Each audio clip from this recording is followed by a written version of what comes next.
Olá, vamos falar um pouquinho dessa nossa fase, que é a fase da descoberta, essa análise exploratória de dados, né? Então, agora que você está entrando aqui na disciplina de programação, vocês vão ver que a disciplina está toda conectada com o nosso projeto integrador, né? Então, a nossa história aqui, eu vou passar para vocês um estudo de caso que vocês vão ter 4 semanas para fazer. O estudo de caso começa assim. Então, imagina que uma determinada pessoa, um determinado grupo, né, estava interessado ali em criar uma formação na área de design thinking.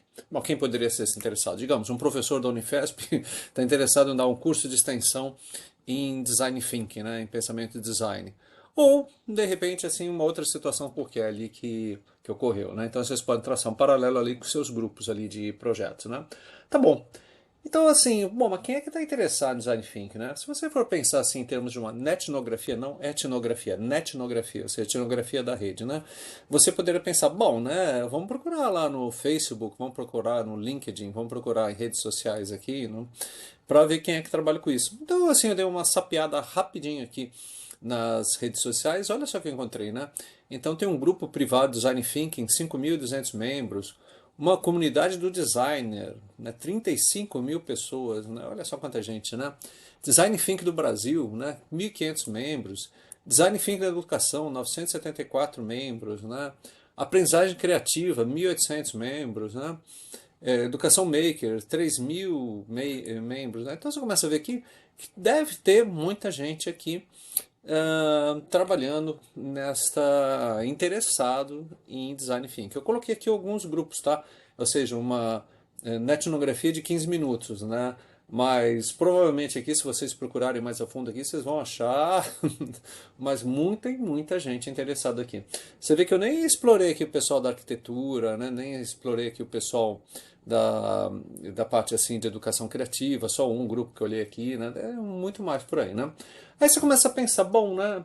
Eu preciso aqui ter uma ideia de quem é esse povo, o que que eles fazem, né? O que que eles estão interessados, né? E quando a gente pensa ali em persona e mapa de empatia, e vocês já estudaram isso, né? Ou estão estudando isso, o que que é persona, né? Persona é um personagem fictício que representa uma determinada categoria. Mas assim, quando a gente fala fictício, não é bem totalmente fictício assim, né? Ou seja, né, você não vai inventar do nada uma persona, né?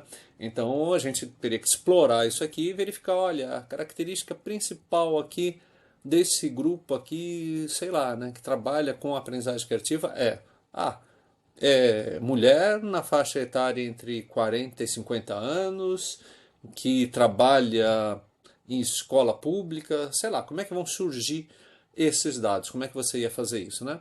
Então, assim, né, você tem que pensar, e essa que eu acho que é a parte, assim, interessante, porque vou te dar algumas ideias para você fazer na próxima etapa do nosso projeto integrador, né? Que no nosso projeto integrador, provavelmente você vai fazer uma ação educacional, você vai pensar aqui em que dados que você tem que coletar. Então, assim, olha, você vai coletar dados relacionados à idade, você vai relacionar dados relacionados a sexo, ao que? A formação, né? Então, por exemplo, qual a formação acadêmica? Ou você vai coletar, além disso, você vai colocar dados em relação ao local de trabalho, assim, as condições de trabalho, né? Então, digamos, se você está explorando aqui, está pensando em explorar grupos que trabalham em escola pública, né, você quer saber, né, as condições, né, de trabalho ali, se tem local, se tem projeto, que cursos que ela poderia usar o design thinking, né?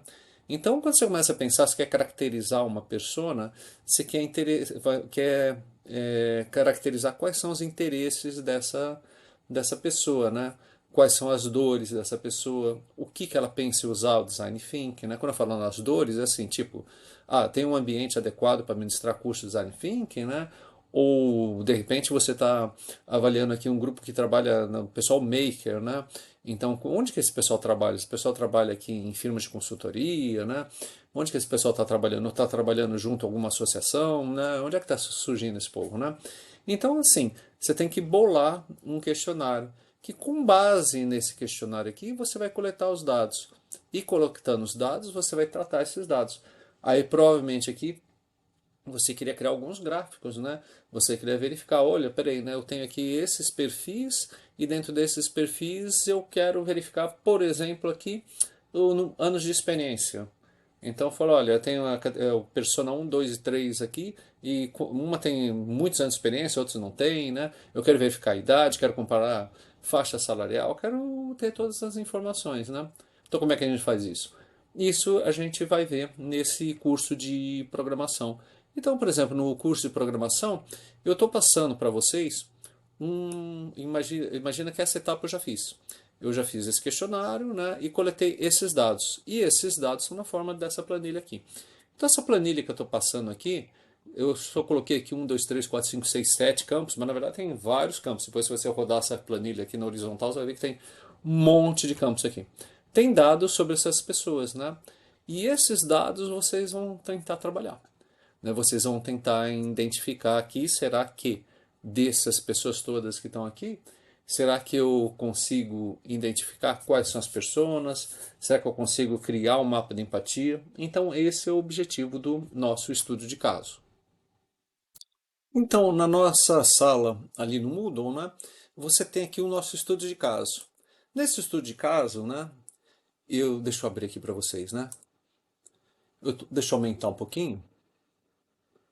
Legal, né? Então a criação de persona e mapa empatia a partir dos dados coletados, né? Então, assim, os dados coletados num questionário. Então, naquele questionário, né, eu coletei aqueles dados, passei para vocês uma planilha, né? E nessa planilha aqui, vocês vão, eu estou fazendo algumas perguntinhas que vão te ajudar a você analisar esses dados, né? Então, você tem 4 semanas para fazer isso, vocês em grupo, né? 4 semanas para fazer isso, né?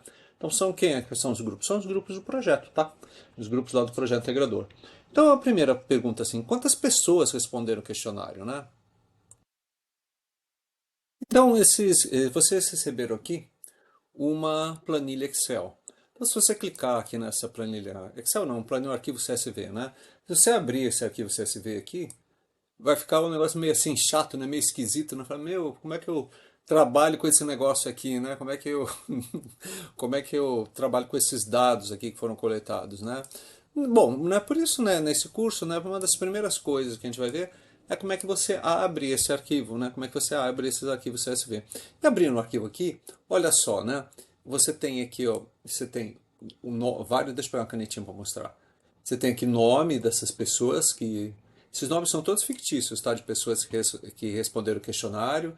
Você tem idade, em anos, sexo, masculino ou feminino, estado marital, né? Solteiro, casado, né? Divorciado. Graduação, onde é que a pessoa. Formação. De repente a pessoa só tem uma graduação, ou de repente a pessoa tem um curso de especialização, ou tem uma pós-graduação no Brasil, ou uma pós-graduação superior, né? Posição, pode ser que seja estudante, pode ser que seja professor, etc. Anos de experiência, né? Quantos anos que tem de experiência ali? Salário, bairro, aí depois você vê aqui que aí vem a parte da categoria da instituição. Aí você vai olhar, bom, mas como assim categoria, né? Então provavelmente aqui alguns são professores de escola estadual, outros trabalham no Cefet, né? Um trabalha em grupo escoteiro, né? Você vê que tá tudo bagunçado isso aqui, né? Instituição onde que trabalha? Esse aqui trabalha na escola internacional, o nome da escola é Escola Britânica. Esse aqui trabalha numa escola estadual, o nome da escola é Escola Estadual do Professor Dr. Vitali, né? Ah, o que que ele quer? Aí você começa a ver o que que ele quer fazer, né? Ele quer usar aqui o pensamento design em cursos presenciais, né?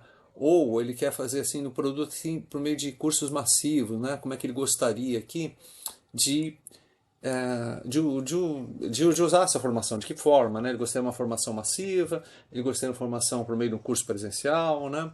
Ah, e onde é que ele usaria, né, o que ele aprendeu no Design Thinking? Usaria aqui para dar aulas aqui em um espaço maker, num laboratório maker, ou em uma sala multimeios, ou numa sala de aula, né? Como é que ele pretende usar Design Thinking? Pretende usar aqui em projetos de cinema, ou projetos diversos, né? Ou em projetos de programação, né? Quais são as dores que esse pessoal tem, né? Ah, tem dores relacionadas, por exemplo, com um professor aqui com carga de trabalho elevada, né? Ou então baixo salário e carga elevada, né?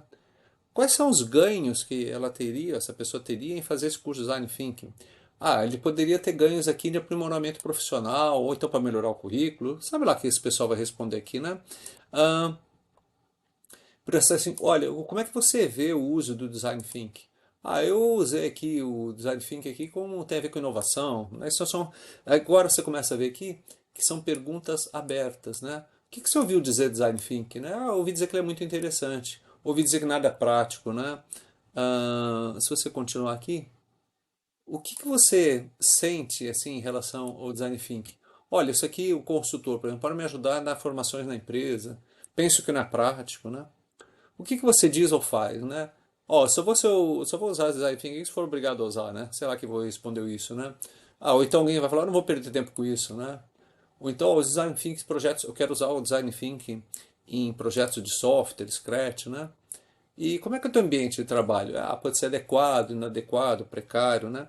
Então você vê aqui que nessa planilha que eu estou passando para vocês, nessa base de dados aqui, né, simples, né, que tem apenas 60 respostas, né, de pessoas fictícias. Então, se você encontrar o seu nome é mera coincidência, o nome de alguém que você conhece é mera coincidência, tá? Porque esses nomes aqui são todos fictícios, eu inventei esses nomes todos aqui, né?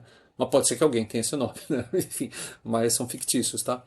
Ah, então, assim, será que você vai conseguir tirar informações assim desse dado, né? Como é que você trabalha com isso? E esse aqui é o objetivo desse meu estudo, do estudo de caso que a gente está passando para vocês, que é a análise exploratória. Então eu estou guiando a análise exploratória, eu não estou deixando vocês assim totalmente perdidos nessa história, né? Então vocês têm esse conjunto de dados, né? Vocês têm as aulas de programação e você tem aqui o que você precisa fazer, né? Falar, ó, assim, quantas pessoas respondem esse questionário, né? Quais são as instituições que elas trabalham, né? Você poderia sair caçando aqui da mão uma a uma, como são só 60, né?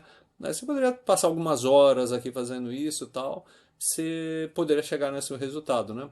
Mas agora imagina se ao invés de 60 forem 600, né? Ou 6.000, ou 6 milhões, né? Eu acho que não seria muito prático você sair contando assim na mão, né? Então, por isso que a gente está fazendo o programa, né? Então, para responder isso, quais são as instituições onde as pessoas trabalham, né? E eu estou dando uma dica, ó, usa essa função aqui, count, né? Mas de onde estão essas funções? Estão lá nas nossas videoaulas, né? A função enroll, né? Como é que eu faço aqui, né? Para saber, né? Ah, aí a partir daí você vai, eu estou fazendo algumas perguntas que vão te ajudar a criação das personas mapa empatia, né? Então, assim, que tal inicialmente definir as personas a partir dos perfis dos participantes de cada categoria de instituição? Dou umas dicas, né? Será que essas pessoas são diferentes em relação à proporção entre homens e mulheres? Será que uma pessoa aí, sei lá, professor de uma escola pública, né? Será que é 50% homem, 50% mulher, ou estão 90% mulheres e 10% homem? Como é que está essa história, né? Então você vendo que as perguntas que eu vou fazendo aqui, elas vão te levar a tentar trabalhar com os dados, a visualizar esses dados, né? Então aqui eu também dou algumas dicas aqui, que funções que do R que você pode usar para criar esses gráficos, tá bom? Bom, moral da história, né, gente? Qual que é o objetivo aqui, né? É o objetivo de desenvolver a musculatura e desenvolver o pensamento analítico, né? Ou seja, legal, né? Em qualquer projeto que vocês forem trabalhar como designer educacionais, né? Vocês não vão estar trabalhando, sei lá, se você for trabalhar com design educacional numa escola, provavelmente essa escola aqui não tem um curso. Se for uma escola grande, pode ter dezenas de cursos rolando com centenas ou talvez milhares de alunos, né? Você não vai trabalhar só com um professor, provavelmente você vai trabalhar com vários professores, e em um determinado momento aqui você vai ter que trabalhar com cruzar esses dados, né? Então, em algum momento lá, o diretor da escola lá vai chamar os professores que dão lá ciências, né? E vão querer saber, vem cá, qual é o percentual aqui de reprovados, né? Vem cá, né? Ou então, assim, em termos da escola, né? Eles vão te chamar para você dar uma força lá, vem cá. Em termos dessa escola aqui, qual é o percentual de desistência, né? Como é que a gente está em termos de número de homens e mulheres, né? Ou então, se eu for fazer uma campanha, fazer um projeto específico para professores, né? E agora pensando assim, olha, vou dar uma formação aqui, Vamos ver aqui na nossa escola, aqui nessa universidade aqui, vamos ver quem são os professores que estão interessados numa formação em tal coisa, né? E você vai ajudar ali alguém que vai fazer isso, né? Então, assim, né, tem diversos cenários possíveis em que você pode aplicar o que a gente está vendo aqui, né? Eu acho que, assim, aprender a trabalhar com os dados, analisar os dados, é assim, uma coisa fundamental aqui em qualquer profissão hoje em dia, né? E a gente está dando um curso aqui bastante simples, aqui, introdutório à programação. Mas fique tranquilo ou tranquila. Se você nunca programou na vida, coisa e tal, não tem problema. A gente está começando do zero, a gente está aqui para dar a maior força para você aprender, tá bom? E como vocês vão trabalhar em grupo também, sempre tem aquele que sabe mais, sabe menos ali, um ajuda, o que sabe mais ajuda, né? E a gente vai junto nisso, nessa trajetória, tá legal? Então é isso aí e um grande abraço para vocês.